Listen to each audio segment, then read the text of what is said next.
Hey everyone, my name is Paul Collins and this is The Artist Project. Today I'm going to explain what The Artist Project is, how you can be involved, and how my childhood love for a band led me to taking on this project.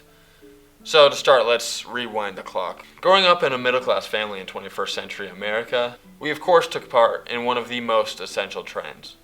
And no, I'm not talking about Blu-ray DVDs. I'm talking about Lego Rock Band.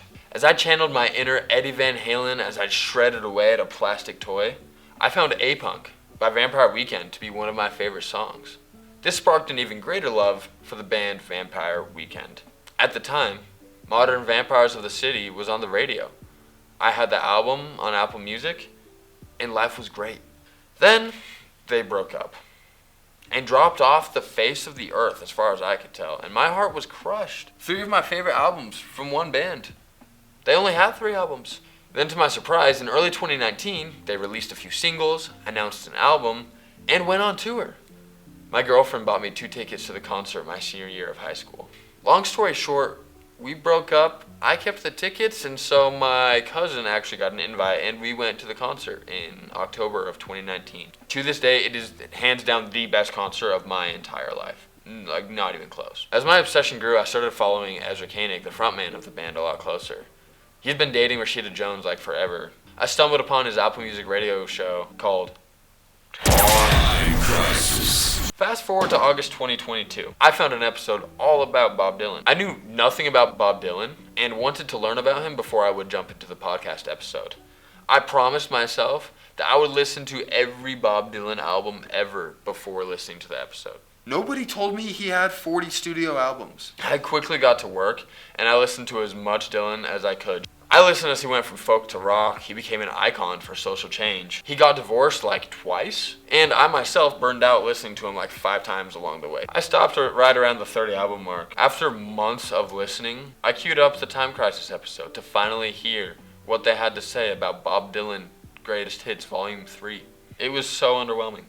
I had listened to so much more Dylan than they talked about. But, it's always good. I love Ezra Koenig. He's always great. But the most important thing is that it sparked something new. I loved the process of listening to all this music. Despite burning out like 5 times, I thought it was incredible to watch an artist evolve, especially someone like Dylan, one of the greatest singer-songwriters ever. As I listened to his music, I took notes, marked my favorite albums, and I started making a list of the artists I wanted to listen to after him. Since then, I've completed a deep dive on more than 15 artists. You might be thinking, yeah, but why would this matter to me, Paul? Great question. And here's my answer. If you're Gen Z like me, there's a really good chance you grew up on a mix of, hip-hop, alternative rock, indie pop, maybe some country, hard rock, and there was definitely some influence from your parents or other people you looked up to. Like for me, a lot of my music influence came from my friends around me and my older cousins.